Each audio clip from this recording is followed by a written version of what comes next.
करते हैं the double ड्रामे का एपिसोड नंबर 13। तो एपिसोड 13 की स्टार्टिंग में हम देखते हैं वहाँ पे खड़े होते हैं और सामने जियांगली जो होती है अपना तीर कमान संभालते हुए अपने तीर को छोड़ देती है।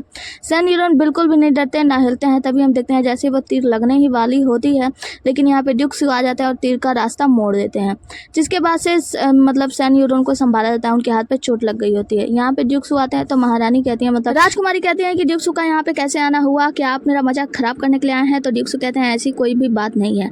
यहाँ पे राजकुमारी कहती है कि महाराज ने मुझे भेजा था इन लोगों का मनोरंजन करने के लिए, तो आप मेरा मजाक खराब कर रहे हैं। ड्यूक्सू कहते हैं कि मैं आपके बीच में कैसे आ सकता हूँ, महाराज ने मुझे भेजा है कि इन लोगों को सुरक्षित रखने के लिए। वैसे जो सैन यूरोन है वो तो बड़े ही आसानी से कह चुके हैं कि वो मरना पसंद करेंगे, मतलब उनका मरना जीना कोई फर्क नहीं पड़ता, ये सिर्फ मजे के लिए है। लेकिन ये बात का अनुमति आप महाराज से लेकर आइए। अगर आप महाराज से अनुमति लेकर आती हैं तो मैं पूरे शस्त्रगाह को खोल दूंगा, सारे अस्त्र शस्त्र आपके सामने रख दूंगा, आप जितना चाहें उतना खून खराबा करें, मुझे कोई भी फर्क नहीं पड़ता।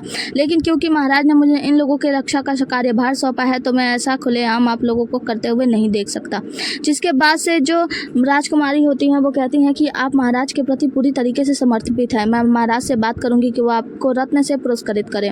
जिसके बाद से राजकुमारी गुस्से में यहाँ से चली जाती हैं। सैन यूरोन आते हैं तो मिस्टर ड्यूक्सू को धन्यवाद कहते हैं। ड्यूक्सू जाते हैं जियांगली के पास और उसे तीर का कमान लेते हैं और कहते हैं कि तुम्हें क्या लगा, तुम पूरी तरीके से परिपक्व हो गई हो? वो कहती है नहीं, ऐसी बात नहीं, मुझे माफ कर दे। सैन यूरोन जियांगली के पास आते हैं तो जियांगली जो होती है सैन यूरोन से माफी मांगती है। ड्यूक्सू कहते हैं नहीं ऐसी कोई बात नहीं, मतलब कोई बात नहीं। और इसके बाद से सैन यूरोन भी यहाँ से चले जाते हैं, ड्यूक्सू भी चले जाते हैं, सैन यूरोन भी चले जाते हैं।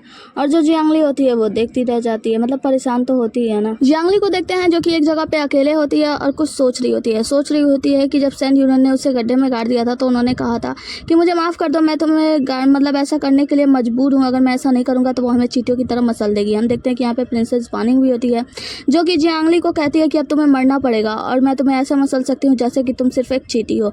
जिसके बाद से वो फाड़ा उठाती है और जियांगली के सर पे दे मारती है। जियांगली पूरी तरीके से ब्लैंक हो जाती है और वहीं पे गिरने ही वाली होती है। तभी यहाँ पे सीजी आकर उसे थाम लेते हैं। सीजी कहते हैं माफ करना, मुझे लगा तुम गिरने वाली हो इसीलिए मैंने तुम्हें थाम लिया। वो कहती है कोई बात नहीं। अब प्रिंसेस वानिंग के बारे में चिंतित होती है तो सीजी कहते हैं तुम चिंता मत करो, क्योंकि तुम जियांग की बेटी हो, वो तुम्हारे साथ कुछ भी गलत करने की हिम्मत नहीं करेगी।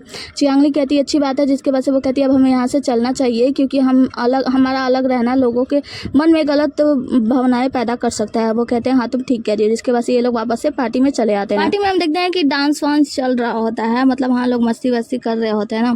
तो यहाँ पे हम देखते हैं कि पार्टी में वापस से आती है जियांगली और मिस्टर सीजी। तो मिस्टर सीजी के आते ही उनके जो दोस्त होते हैं उन्हें पकड़ के ले जाते हैं, आओ चलो भाई हमारे साथ भी थोड़ी सी मस्ती कर लो। मिस्टर सीजी वहाँ से चले जाते हैं। हम देखते हैं कि जियांगली जब अंदर जा रही होती है तो एक नौकरानी जाते हुए उसके हाथ पे एक लेटर पकड़ाकर वहाँ से चली जाती है। जियांगली उस नौकरानी को देखती है लेकिन चेहरा नहीं देख पाती। जिसके बाद से वो जाकर अपने सीट पे बैठ जाती है और बैठने के बाद तुरंत वो लेटर खोल के पढ़ती है जिसमें लिखा होता है कि मैं पिछले वाले रूम में आपका इंतजार करूंगा, झोऊ यांगबैंग, मतलब झोऊ यांगबैंग की तरफ से ये चिट्ठी आई होती है।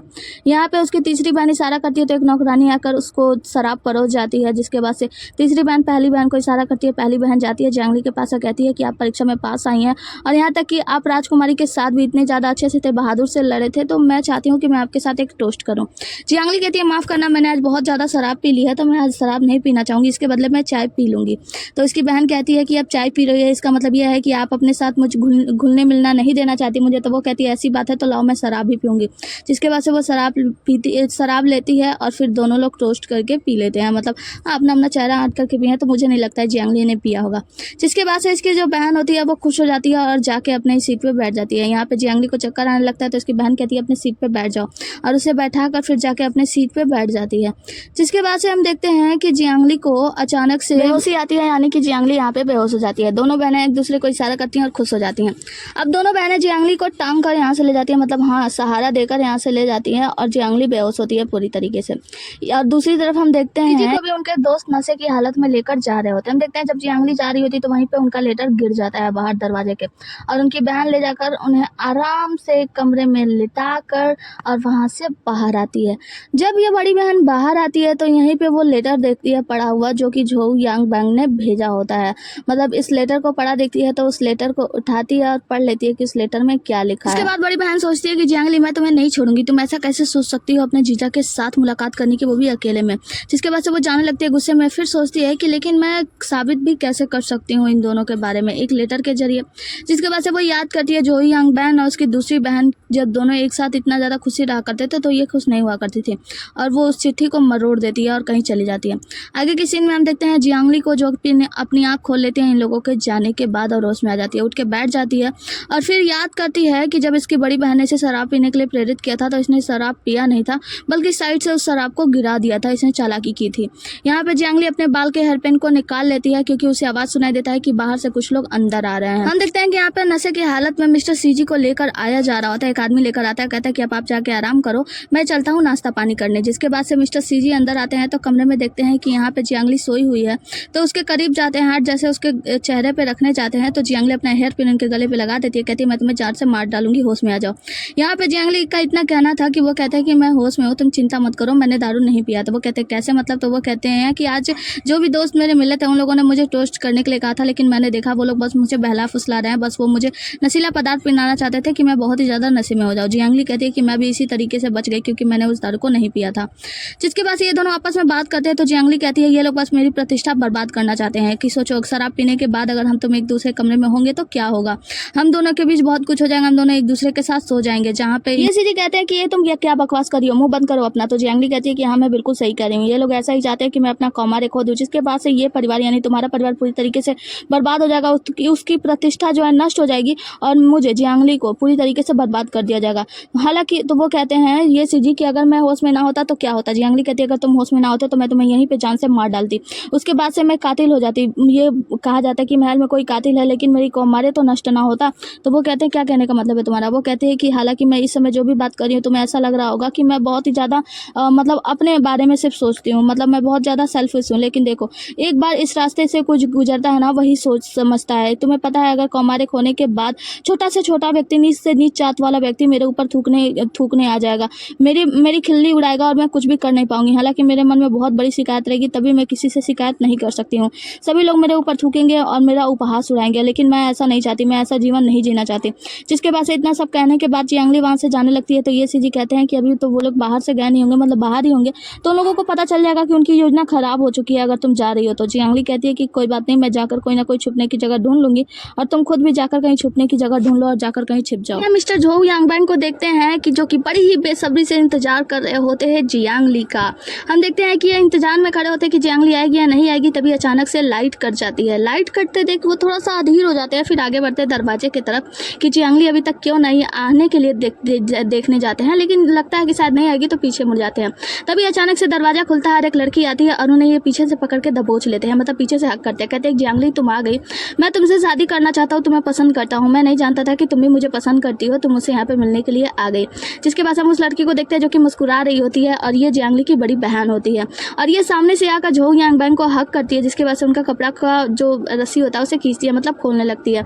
झोऊ यांगबैंग उसे गोद में उठा लेते हैं, कहते हैं मुझे नहीं पता था कि तुम मुझे इतना पसंद करती हो, और उसे लेकर कमरे की तरफ यानी बेड की तरफ चले जाते हैं। दूसरी तरफ हम जियांगली को देखते हैं जो डरते डरते कमरे से बाहर निकल रही होती है, तभी अचानक से टकरा जाती है मिस्टर ड्यूक सुक से। ड्यूक सुक से कहती है कि आप यहाँ पे क्या कर रहे हैं? तब वो कहता है तुम्हें क्या लगता है मैं क्या यहाँ पे तुम्हें और मिस्टर ये सिंह जी को देखने आया था कि शराब पीने के बाद तुम लोग एक साथ सो रहे हो? तो वो कहती है कि क्या तुम मेरा पीछा कर रहे थे? तो वो कहते हैं ऐसा कुछ भी नहीं है, महाराज ने मुझे महल की रक्षा करने का आदेश दिया है, तो तुम महल के किस ईंट पे खड़ी हो मुझे हर एक बारे में खबर है।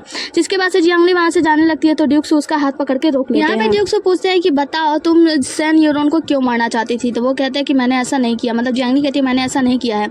तो ड्यूक सू कहते हैं कि भूलो मत, मैंने ही तुम्हें सिखाया था तीरंदाजी करना, मैं तुम्हारे अंदाज से समझ गया था कि सैन यूरोन को मारना चाहती हो। क्या तुम्हें डर नहीं लगा उस वक्त जब तीर के 2 टुकड़े हुए? वो कहती है कि ऐसा आप क्यों कह रहे हैं, मैंने ऐसा कुछ भी नहीं किया। ड्यूक सू कहते हैं कि भूलो मत, मैं यहाँ का ईट जानता हूँ, मैं जानता हूँ कि कौन किस नाव पे सवार है, मैं सबके बारे में सब कुछ जानता हूँ। तो जियांगली कहती है आप मेरे बारे में क्या जानते हैं?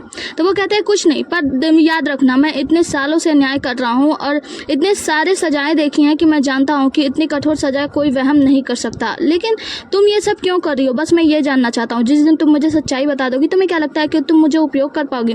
तुम्हें अगर मुझे उपयोग करना है तो वो कहती है कि अगर मुझे आपका उपयोग करना है तो आप बताइए कि आपकी कीमत क्या होगी। तो यहाँ पे ड्यूक्स कहता है कुछ नहीं, और फिर वहाँ से जाने लगते हैं। तो जियांगली उन्हें रोकती है, कहती है कि आपने कहा था ना कि आप सबको जानते हैं कि सभी लोग किस ईंट पे सवार हैं, तो आप मुझे बताएं। तो वो कहते हैं क्या जानना चाहती हो तुम? वो कहती है मैं जानना चाहती हूँ कि सन यूरोन और प्रिंसेस वार्निंग वो दोनों किस ईंट पे सवार हैं। तो यहाँ पे ड्यूक्स कहता है कि जब तुमने पहले ही अनुमान लगा लिया है तो मुझसे पूछने की तुम्हारी हिम्मत कैसी, मतलब क्यों पूछना चाहती हो? यहाँ पे जियांगली कहती है आपने पूछा था ना मैं इतनी आयोगी क्यों हूँ, मतलब आवेगी क्यों हूँ, मैं इतनी जल्दी में क्यों हूँ? तो बस मुझे सच्चाई जानना बहुत ही ज़्यादा ज़रूरी है। तो वो कहते हैं कि कौन सी सच्चाई जानना, मतलब क्या इतना ज़्यादा महत्वपूर्ण है? वो कहती है कि हाँ, सच्चाई जानना मुझे मेरे जीवन से भी ज़्यादा महत्वपूर्ण है और मेरे पास इतने जासूस नहीं है जो सारी सच्चाई का पता लगा सके। इतना कहने के बाद जियांगली वहाँ से चली जाती है। तो ड्यूक्स उसे देखकर मुस्कुराते हैं। आगे हम जियांगली की थर्ड सिस्टर को देखते हैं जो कि अपना खा पी रही होती है मस्त। तो उसके बाद से थोड़ा खाने के बाद इतराने के बाद लड़कियों से कहती है कि लड़कियों हम लोग बहुत देर से खा रहे हैं, चलो ना बाहर चल के चांद का आनंद लेते हैं और देखते हैं, घूमते हैं। जिसके बाद से ये लड़कियों को लेकर टहलने जाती है और टहलते टहलते जब कुछ देर हो जाता है तो वो लड़कियों से कहती है कि मुझे प्यास लगी है, चलो ना किसी कमरे में चलते हैं, वहाँ पे चल के पानी वानी पी लेते हैं। जिसके बाद से वो एक कमरे में जाती है जिस कमरे में इन्होंने जियांगली को छोड़ा था। जब उस कमरे में जाती है तो ली करते हुए अंदर जाती है, लेकिन अंदर तो कोई नहीं होता। वो सोचती है कि ये लोग अंदर नहीं है तो कहाँ है, वैसे मैंने उन्हें नशे की दवाई दी है तो वो ज़्यादा दूर नहीं गए होंगे, कहीं आसपास ही होंगे। फिर इन लोग से कहती है देखो ना यहाँ पे बैठने की कोई ज़्यादा जगह नहीं है, तो चलो आगे देखते हैं और चलो ना घूम के सभी कमरों की जाँच करते हैं, देखते हैं कमरा कैसा है, मतलब कितना अच्छा है। तो लड़कियाँ भी पीछे पीछे निकल लेती हैं, मटक लेती हैं।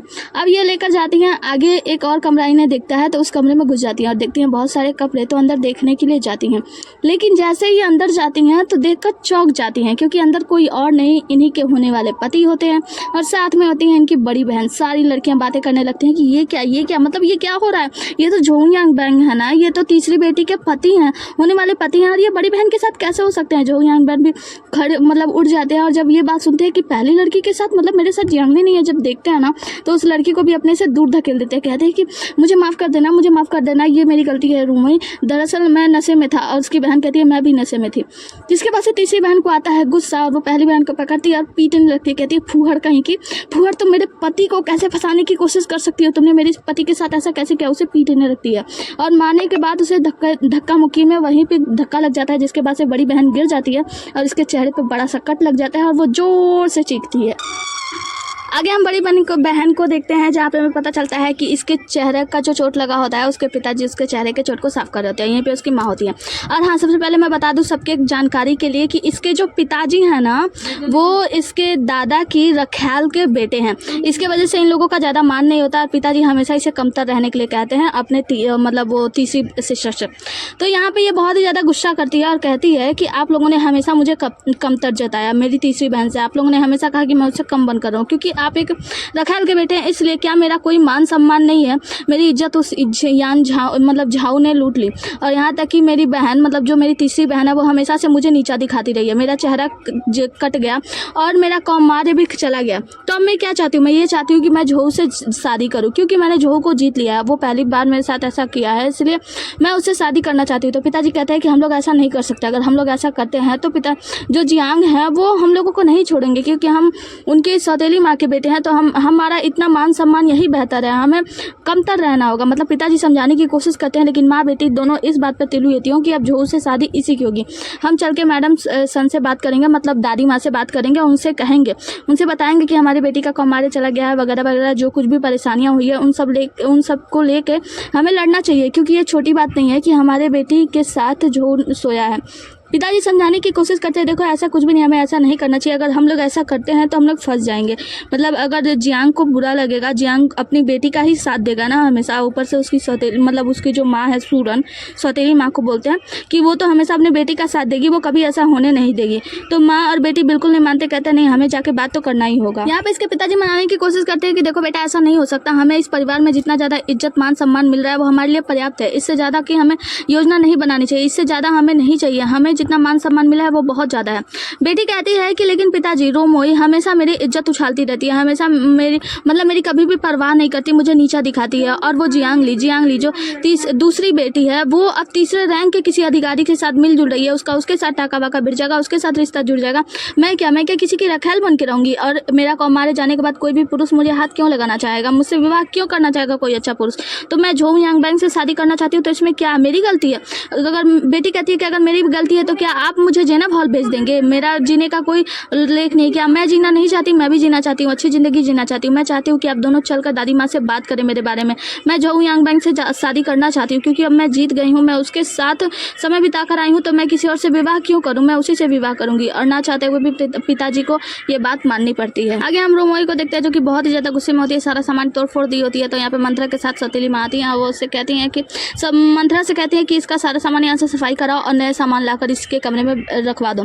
जिसके बाद से वो जाकर रोमोई के पास बैठती हैं। तो रोमोई कहती है कि मैं कैसे गुस्सा ना करूँ माँ, आप सोचो, मैं उसे अपना वफादार कुत्ता समझती थी, मुझे नहीं लगता था कि वो कभी किसी के हाथों से खाना भी छीन पाएगी, लेकिन उसने तो मेरा आदमी ही चुरा लिया, तो क्या मुझे गुस्सा नहीं करना चाहिए था? उसकी माँ कहती है कि गुस्सा निकालने का अलग भी तरीका होता है, लेकिन आपने तो उसका चेहरा ही काट दिया। आपको पता है ना, आपके पिता जो परिवार के मुखिया हैं वो बहुत ही ज़्यादा प्यार करने वाले और अच्छे चांसलर हैं।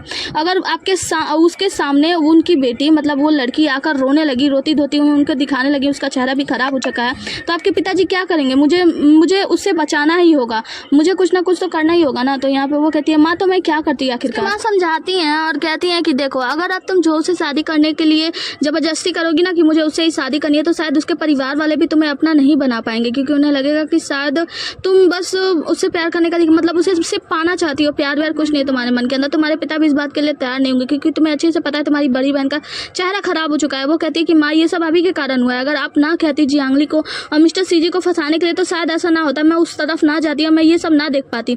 तो यहाँ पे उसकी माँ समझाती है कि मेरा गलती था, मतलब मैंने तुम्हें उन दोनों को फंसाने के लिए कहा था, इस वजह से हुआ, ऐसा कुछ नहीं है। तुम्हें क्या लगता है तुम और तुम्हारी बड़ी बहन दोनों दुखी हो, इस समय सबसे ज्यादा खुशी कौन है? तो वो कहती है जियांगली। तो वो कहती है कि हाँ तुमने सही समझा, ये सब जियांगली के कारण हुआ है, जियांगली ने ही बस तुम लोगों को मोहरा बना के इस्तेमाल किया। तुम दोनों को दुख में डालने के बाद देखो वो कितना ज्यादा खुश है, मतलब वो अपना जीवन अच्छे से जी रही है।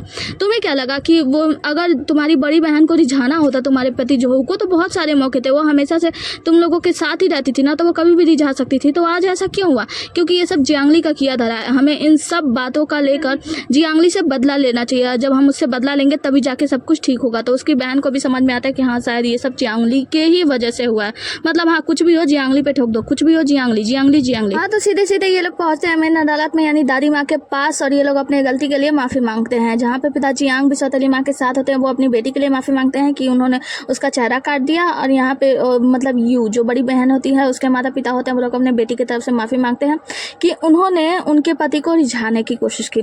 यहाँ पे ये लोग बातें करते हैं, मतलब जिसके बाद से जो बड़ी बहन होती है उसकी माँ कहती है कि ये सब ना हुआ होता अगर मेरी बेटी शराब ना पी हुई थी, उसे नशे में ना लगाया गया होता। तो यहाँ पे पिताजी यहाँ पूछते हैं कि नशे में, मतलब किसने नशे में डाला, तुम्हें सच्चाई बताओ, सच्चाई क्या है बताओ। तो यहाँ पे उसकी माँ जो होती है वो यू से कहती है, यानी बड़ी बेटी से कहती है कि तुम बताओ, तुम अपने मुंह से सच्चाई बताओ।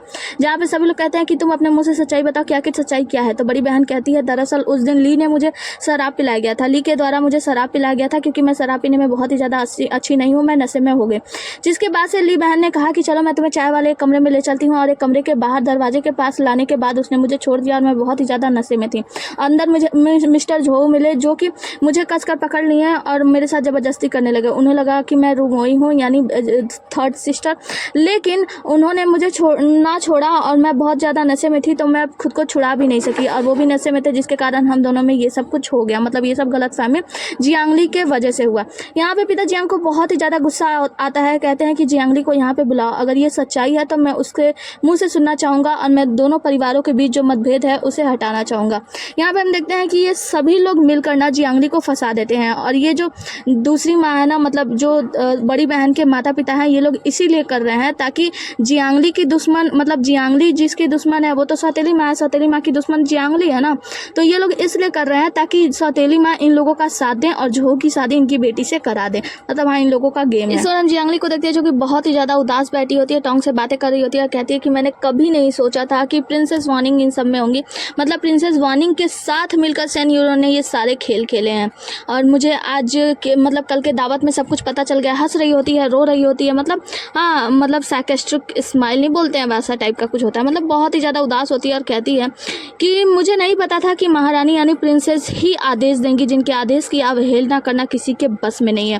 टोंग कहती है तो क्या आप सैन यूरोन से नाराज़ नहीं है क्योंकि सैन यूरोन ने एक पत्नी की हत्या की, मतलब ये तो बहुत ही ज़्यादा बड़ा गुनाह है ना। तो वो कहती है कि हाँ मुझे मालूम है, मुझे उससे कोई भी वो नहीं है, मतलब कोई भी लगाव नहीं है क्योंकि मैं उसे कुछ समझती हूँ नहीं हूँ, मतलब सैन यूरोन मेरे दिल से कब का उतर चुका है क्योंकि उसने मेरी हत्या की थी।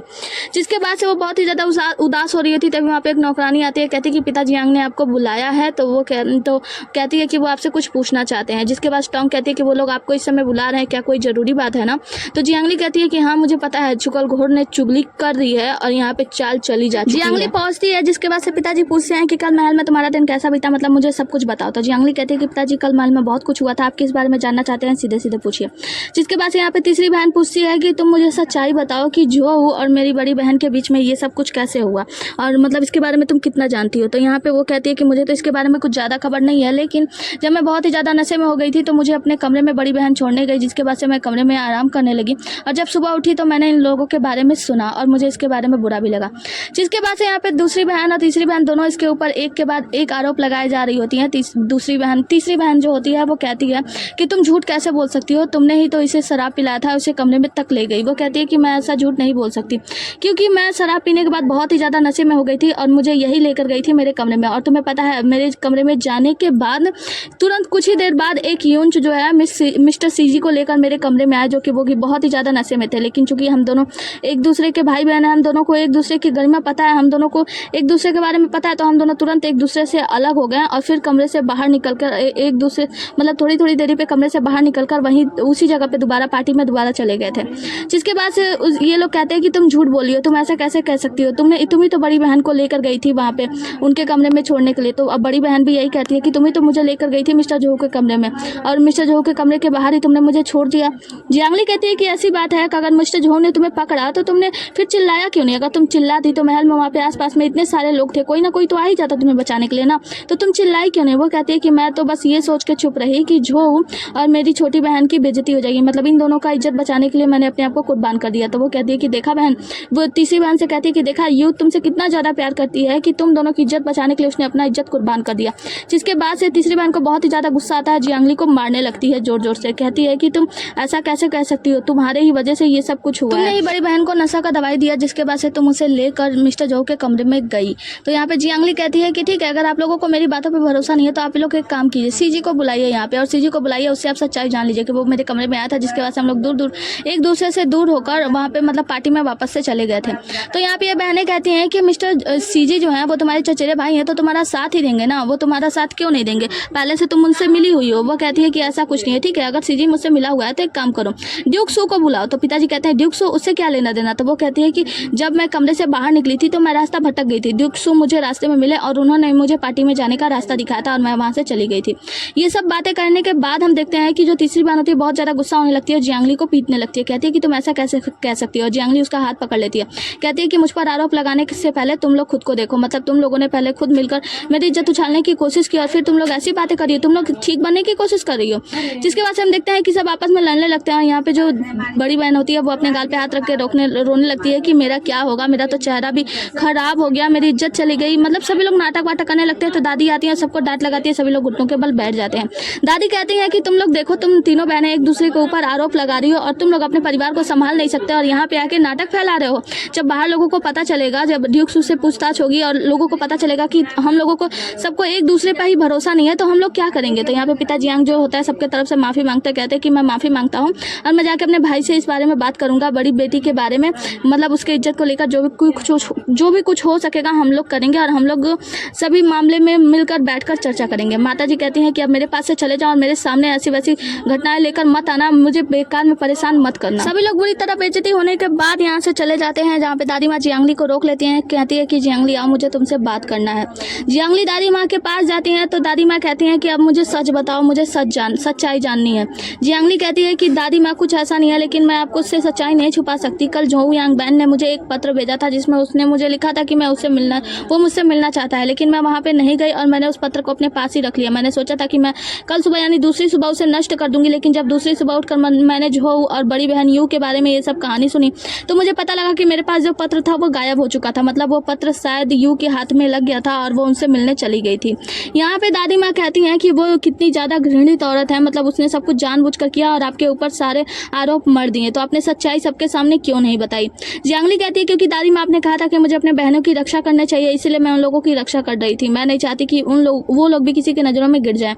दादी माँ कहती हैं कि देखो, अगर तुम मुझे सच्चाई बताओगी तो मैं ऐसी नहीं हूँ जो कि मैं सच्चाई को ना जान सकूँ, मैं सच्चाई को भाप जाती हूँ। मैं जानती हूँ कि तुम हमेशा से ही सही रहोगी, लेकिन तुमने गलती की, उन लोगों के सामने तुमने सच्चाई क्यों नहीं बताई? तुमने अगर बता दी होती तो उसे सज़ा मिलती ना। तो यहाँ पे वो कहती है कि दादी माँ जाने भी दीजिए ना। तो इसके बाद से दादी माँ कहती है ठीक है, तुम्हें सज़ा मिलेगी। और दादी माँ कहती है कि तुम्हें 10 बार किताब की नकल करनी होगी। और कहती है जहाँ तक तुम्हारे बहनों की बात है, उन्होंने भी बड़ी गलती की है, तो उन लोगों को 20 बार नकल करनी होगी। जिसके बाद से जियांगली कहती है दादी माँ जैसी आपकी आज्ञा, और वहाँ से चली जाती है। आगे हम मिस्टर जोहो को देखते हैं, जहाँ पे उनके पिताजी उन्हें सुना रहे होते हैं, कहते रहते हैं कि आपको रूमोई से शादी, मतलब यू से शादी करनी होगी, आपकी शादी रूमोई से नहीं होगी। तो वो कहते हैं कि पिताजी आप ऐसा कैसे कह सकते हैं, वो मेरे लायक नहीं है, मैं जाके बात करूंगा, रूमोई मुझे माफ़ कर देगी, मुझे पूरा यकीन है, मैं उसी से शादी करना चाहता हूँ। तो यहाँ पे उसके पिताजी उसे थप्पड़ मारते हैं और कहते हैं कि ये देखो, ये लेटर तुमने ये इसे देखा, ये लेटर उनके परिवार से आया है। और तुम्हें पता है अगर महाराज को इसके बारे में पता चल गया और अगर यू ने अपने आप को कुछ कर लिया, अपनी जान दे दी और महाराज के तक ये खबर पहुंच गई, तो हमारे परिवार की पूरी प्रतिष्ठा नष्ट हो जाएगी। क्योंकि उनकी लड़की यू ने हालांकि अपना कौमार्य तुम्हारी वजह से खो दिया है, तो वो उनका परिवार कहीं मुंह दिखाने लायक नहीं रहेगा और इसमें हमारे परिवार की ही ज्यादा बदनामी होगी। तो तुम उससे विवाह करो, तुम उसके साथ कैसा व्यवहार करते हो ये तुम्हारे ऊपर है, लेकिन तुम्हें उससे विवाह करना ही होगा। अगर तुम ऐसा नहीं कर सकते हो तो हमारे परिवार के परसों की प्रतिष्ठा को हम नष्ट होने से नहीं बचा सकते। तुम्हें यू से ही विवाह करना होगा। हालांकि मुझे मालूम है कि वो जियांग परिवार के रखैल के बेटे की बेटी है, लेकिन मुझे इससे कोई फर्क नहीं पड़ता है। अब हमारे परिवार की इज्जत तुम्हारे हाथ में है, तुम्हें उससे शादी करनी होगी। जिसके बाद से उसे डांट फटकार लगाकर उसके पिताजी वहां से चले जाते हैं और मिस्टर झो सोचते रह जाते हैं। आगे हम मैडम ली को देखते हैं, जो कि महाराज की उपपत्नी ली हैं और यहाँ पे सौतेली माँ भी होती हैं। ये दोनों बात करती हैं तो मैडम ली कहती हैं कि अगर मैंने महाराज से यानी अपने राजा से बात ना की होती तुम्हारे परिवार के बारे में, तो क्या होता तुम्हारी इज्जत का। और वैसे मैंने ये सारे खेल रचाए थे ताकि जियांगली को मतलब नीचा दिखाया जा सके। और हुआ क्या, तुम्हारी बड़ी बेटी और तुम्हारी छोटी बेटी वो दोनों के ऊपर ये सब आ गया, तुम्हारी जियांगली बेटी को तो कुछ नहीं हुआ। सौतेली माँ कहते हैं कि आप चिंता मत करो, जब तक जियांगली जियांग परिवार में है तो उसे बाहर निकालने के लिए बहुत सारे मौके आएंगे और हमारे साथ बहुत सारी चाल होंगी, हम बहुत सारा चाल उसके ऊपर चल सकते हैं। जिसके बाद से ये मैडम ली जो होती हैं वो कहती हैं कि ठीक है, तुम जैसा ठीक समझो। वैसे यकीन मानो मैंने महाराज को समझा लिया है, लेकिन आगे मैं कुछ ऐसा नहीं कर सकती। वैसे मैं बड़ी हो गई हूँ, मेरे हाथ में बहुत सारे मामले हैं, मैं सबको सुलझा तो सकती हूँ, लेकिन फिर भी तुम्हें भी ध्यान रखना चाहिए। सौतेली माँ कहती है कि ठीक है, जैसा आप कहती हैं मैं वैसा ही करूँगी। इसके बाद से सौतेली माँ मैडम ली के बारे में पूछती हैं कि मैडम ली आप ठीक तो हो ना, मतलब आपका मतलब बच्चे होने का क्या प्लान है? अगर बच्चा होगा तो आप राजा के नज़रों में और भी ज़्यादा अच्छी हो जाएंगी। तो वो कहती है कि हाँ मेरा ये प्लानिंग तो है, मैंने चिकित्सकों से जाँच कराई है, मैं बिल्कुल पूरी तरीके से फिट हूँ, ठीक ठाक हूँ और जल्द ही मैं एक मंदिर में जाने वाली हूँ, वहाँ पे जाके मैं प्रार्थना करूँगी अच्छे बच्चे के लिए, मतलब एक बच्चा हो जाए जिसके बाद से महाराज मुझसे और ज़्यादा प्यार करने लगे, है ना। तो सौतेली माँ कहती है कि ठीक है, मैं आपको एक चाल बताती हूँ और आप देख लेना आपको इसे कैसे इस्तेमाल करना है, जैसा चाहें आप ऐसा इस्तेमाल कर सकती हैं। कान में एक बात बताती हैं, जिसके बाद से मैडम ली कहती हैं कि हाँ तुम्हारी बात कहने में तो सही लग रही है, मैं इसका उपयोग जरूर करूँगी। इसी के साथ आज का ये एपिसोड यहीं पे ख़त्म होता है। मिलते हैं अगले एपिसोड में, तब तक के लिए बने रहिए हमारे साथ। Tata bye bye, take care. और हाँ, वीडियो को लाइक कर देना, नए हो तो चैनल को सब्सक्राइब कर दो। हाँ, और एक बात ये देखो ना, 93% लोग ऐसे हैं ना, 90% लोग ऐसे हैं जिन्होंने मेरे चैनल को सब्सक्राइब ही नहीं किया। तो सब्सक्राइब कर दो प्लीज़। आप वीडियो तो देखते हो, सब्सक्राइब नहीं करते हो ना, तो कर दो, आपका क्या ही जाएगा, कर दो।